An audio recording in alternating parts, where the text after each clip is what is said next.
लाख रुपए इन्वेस्ट करने के बाद 43 लाख रुपीस वापस आ चुके हैं। 40 लाख रुपए अपनी जगह पर मौजूद हैं।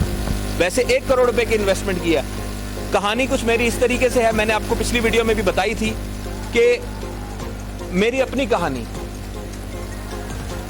12 महीने पहले जब मुझे इसका पता चला तो हमारे पास एक ही आबाई मकान था, सिर्फ एक ही मकान था जो कि हमारे वालिद साहब ने 35 साल में बनाया। 35 साल में बनाया। वालिद साहब के गुजर जाने के बाद वालदा ने उस मकान को बेचने से मना कर दिया। फिर मैंने उसको बेचने के लिए ज़्यादा कुछ ख्वाहिश नहीं की कि भी हमने नहीं बेचना, कोई बात नहीं, अगर वालदा को अगर वालिद साहब की खुशबू आती है उस घर से तो हमें उसको नहीं बेचना चाहिए। लेकिन मेरा छोटा भाई है, उसने ज़िद की और फिर उसने कहा कि इसको बेच दे। जब वो बिका 1 करोड़ रुपए का तो 60 लाख रुपए उसने अपने आईडी में डाल दिए, 40 लाख मैंने ले लिए। ये 40 लाख का हिसाब है। 40 का 42 वापस आ चुका है। 40 जब दिल करे निकाल लें। इन पैसों को मिलाकर कुछ और पैसों से अभी मैंने एक प्लॉट लिया है मॉडल कॉलोनी के पास। मैंने आप लोगों को उसकी वीडियो भी दिखाई थी, तस्वीरें भी दिखाई थी। उसका मतलब ये है कि अब जो अगला साल गुजरेगा, अभी इसमें इन्वेस्टमेंट बढ़ाने लगा हूं मैं ताकि हर महीने ये जो 3-4 लाख रुपए प्रॉफिट आ रहा है इससे ज्यादा आए, मतलब 5-6 लाख रुपए प्रॉफिट आए, ताकि फिर हम जल्दी से 5-6 महीने में घर बना सकें उसके ऊपर। जब वो घर बन जाएगा तो फिर उसके बाद अगला साल वो भाई भी अपना घर मुकम्मल कर चुका होगा, वो भी 60 लाख एक प्रॉफिट निकालेगा और मैं भी 40 लाख प्रॉफिट निकालूंगा और वो घर हम वापस ले लेंगे जो आबाई मकान हमने बेचा था। ये मेरा मिशन है और मैंने इस काम मैंने 50% काम कंप्लीट कर लिया। हम लोग सारी जिंदगी गुजार देते हैं एक मकान बनाने के लिए, 35 साल 40 साल, क्योंकि हमें गरीब मुल्क आइडिया देने वाला नहीं है, ऐसा कोई आइडिया देने वाला नहीं। अभी SHO साहब हैं, बैठे हुए हैं, 3 महीने पहले मुलाकात हुई। उस वक्त डिसाइड किया था कि इनका एक मकान है, मिसाल के तौर पर 25 लाख रुपए का मकान है, मिसाल के तौर पर, ठीक है, तो वो इन्होंने बेचना है और उसमें डाल देना है। हमारी सरसरी से मुलाकात हुई, फैसला हो गया, ठीक है। आज पता चला हमें कि वो मकान इसलिए नहीं बिका कि 25 लाख रुपए डिमांड कर रहे थे और वो 23 लाख रुपीस दे रहा था। 90 दिन हो चुके हैं इस बात को।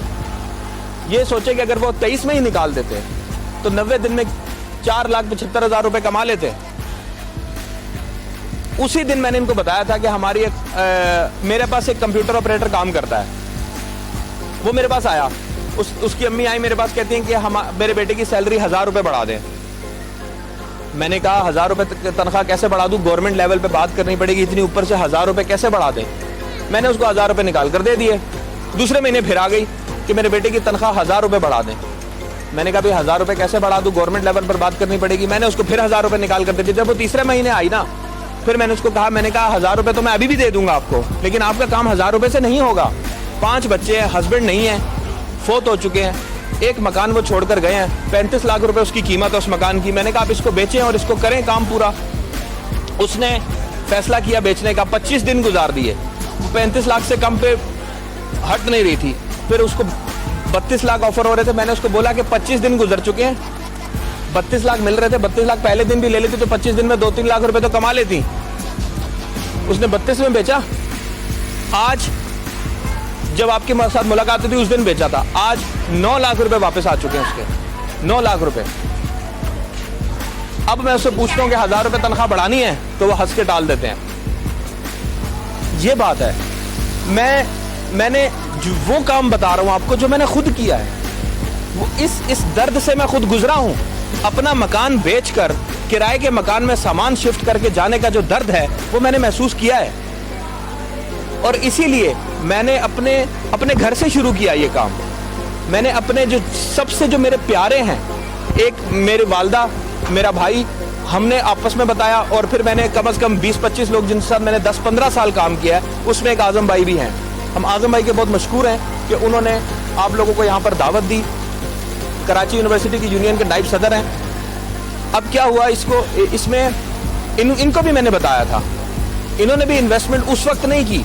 आज इनको बहुत खुशी है अपनी इन्वेस्टमेंट करने की, लेकिन खुशी के साथ अफसोस भी है कि देर से क्यों की। मुझे जब पता चला, मैंने उस वक्त